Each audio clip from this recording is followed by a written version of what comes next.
This here is a clothes hanger from IKEA called Pressa. It's got these clothespins which have a flaw. The plastic here in the middle acts as a hinge. Every time you open and close the pin, this part bends, but it's very thin and eventually the plastic fatigues and breaks. We can see that has happened right here. This clothespin is broken. There are 2 broken pins on this hanger as it is, and eventually more will break. Instead of replacing the whole thing, I want to print a replacement clothespin with my 3D printer. So I could just go on Printables and download a file. If I search for Pressa or IKEA Pressa here, I get several results. However, I thought I want to try to design my own solution in FreeCAD.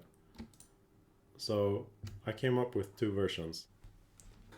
So my first idea was to print a hinge that will insert through 2 clips, and then the clothespin will open and close, pivoting around these 2 points. And it kind of works, but the problem is that this thing is not stable. These can move freely parallel to each other. So that's not great.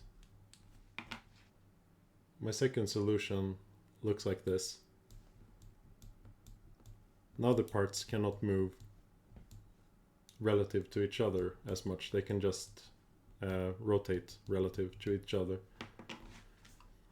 And I do that by locking them in place here with this, what do you call that? An axis. So yeah, this kind of works. Could be improved. Fun project anyway.